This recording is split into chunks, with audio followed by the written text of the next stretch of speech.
Well, here we are at the end of another school year.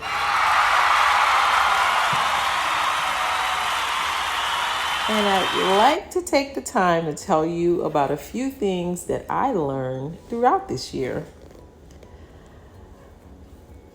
Although I've taught for many years, this year was different. This was my first time in a self-contained, medically fragile classroom.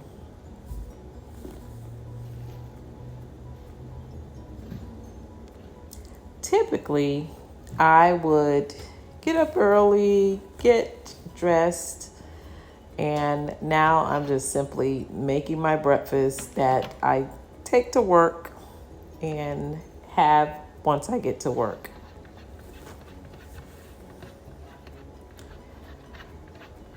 You might say, what is a medically fragile classroom? Well, yes, I do work with exceptionally educated students, and I call it my grateful garden. And what we typically do on these last few days is simply prepare the room and prepare the environment for the ending of the year and the beginning of next year.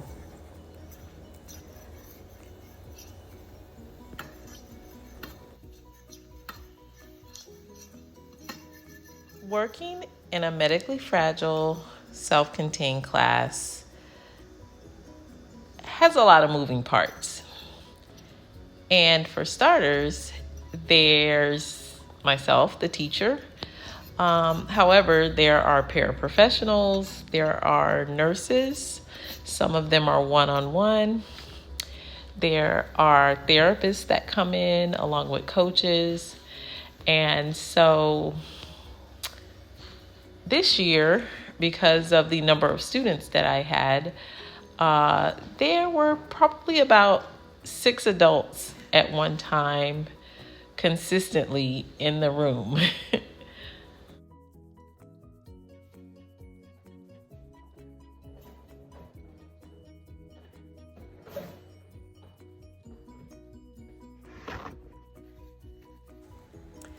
All of my students were nonverbal and basically in wheelchairs. So when we would go out around campus, of course, you'd see all of us chipping in. I feel like this was God's grace towards me, so I called it my grateful garden. Going to work was never a chore. It was just more like gratitude every day, excitement, knowing that I would get to see the flowers in my grateful garden, seeing the progress of the students each day, and just the joy of knowing that God has a purpose for each and every one of us. Some people say, how can a loving God allow people to be born with or develop disabilities?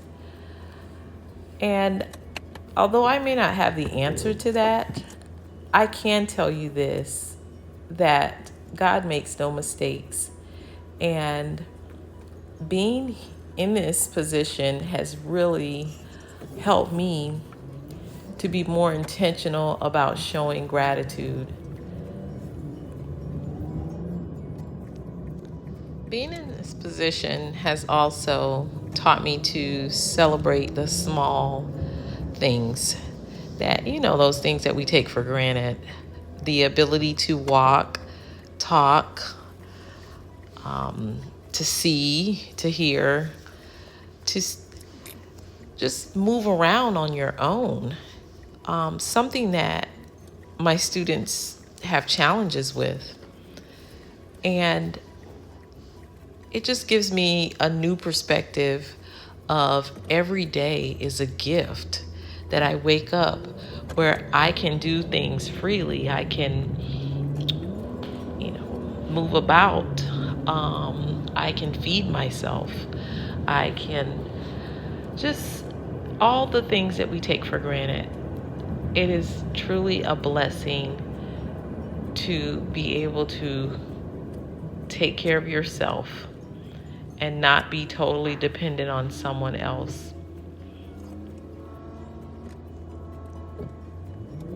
If I were to give advice to someone who encounters students or adults with disabilities, I would say exercise some patience and kindness towards them, because through no fault of their own, they are unable to do some of the things that we take for granted. So when you see someone who does have a challenge, please be patient with them.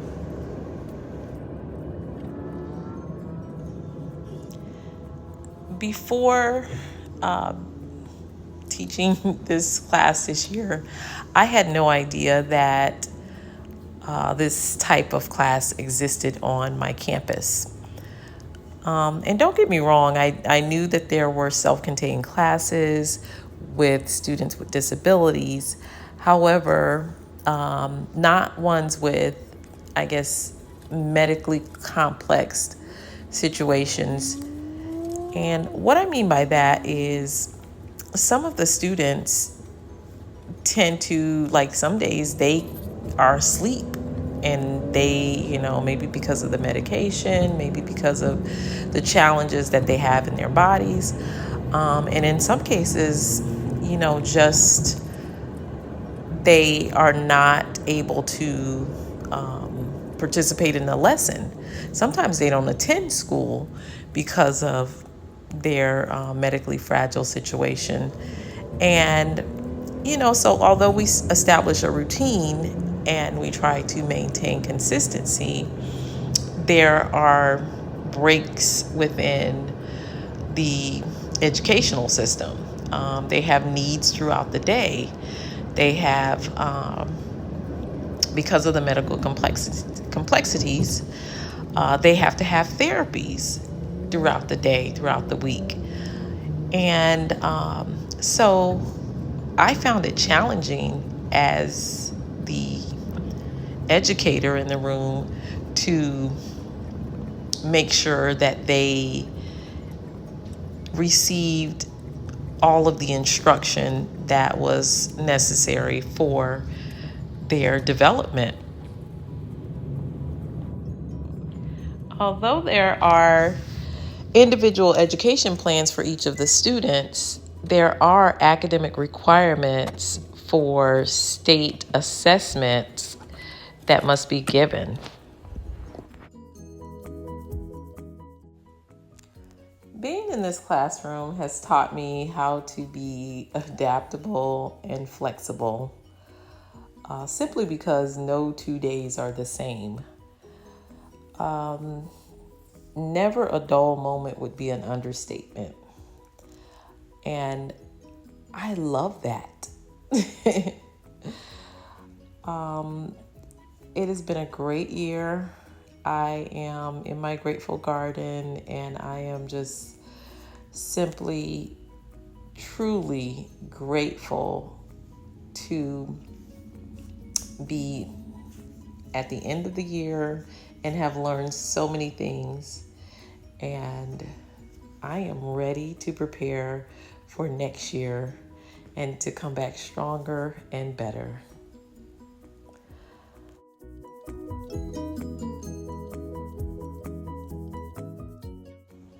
My students deserve a teacher who is loving, kind, and present. So I just strive to be better than I was the day before. It was a huge learning curve, but I am still up for this challenge. I am excited about it, and I can't wait to just see the growth that I've experienced even this year with these students next year.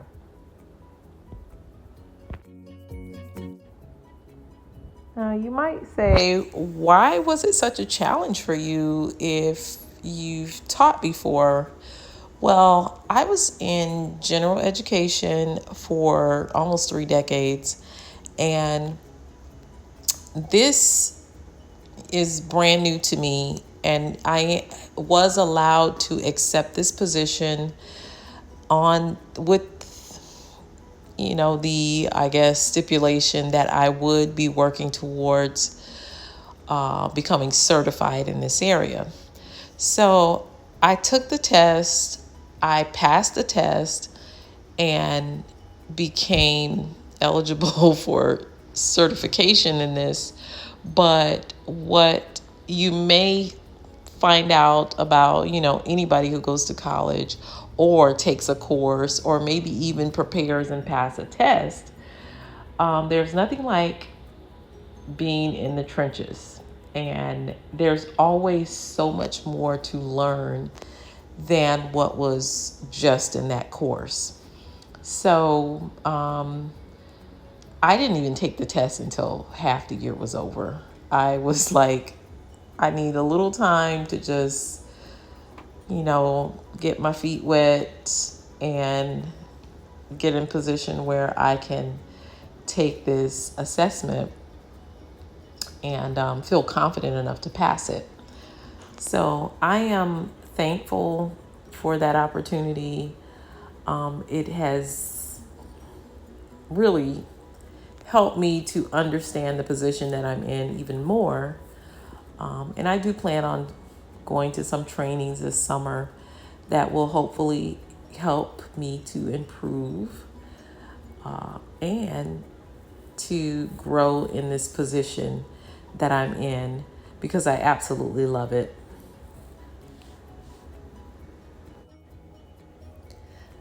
Some people may be thinking, why are your walls so bare? We did actually take a lot of the posters and things off of the walls. And I'm just simply going through the cabinets right now.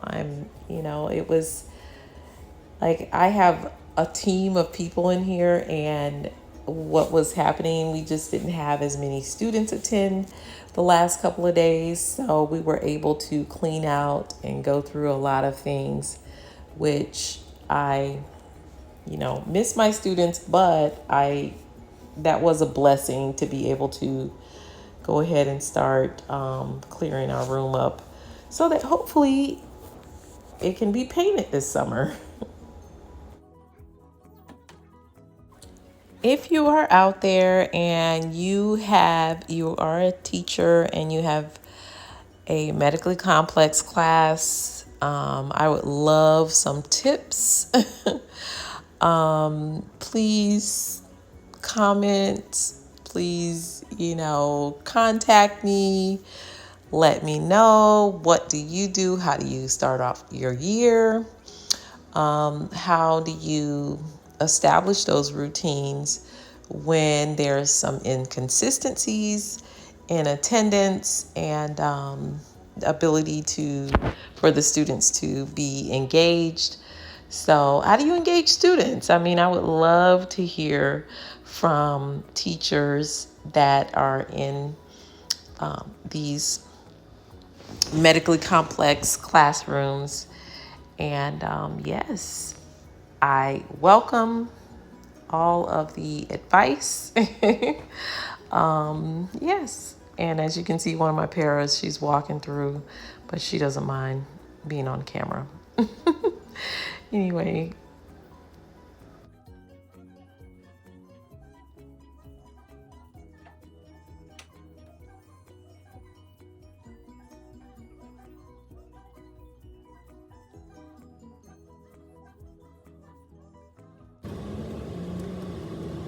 One of the best things about being in this new role, in my grateful garden, is that I don't come home completely exhausted.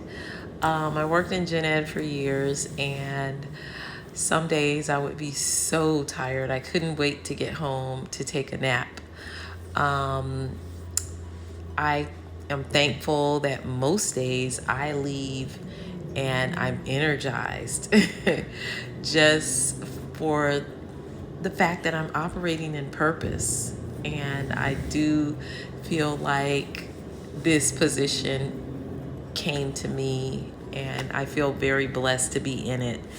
So that is a win-win for me, guys. And I just want to say, if you're done with your school year, have a wonderful summer. And those who are not done with their school year, have a wonderful rest of your school year. And then have a wonderful and relaxing summer. Teachers, take care of yourselves. Okay? Make sure that you are re-energizing this summer. You are doing the things that you enjoy and love, and spend time with family, because that's really important. All right. All right. Thanks for watching.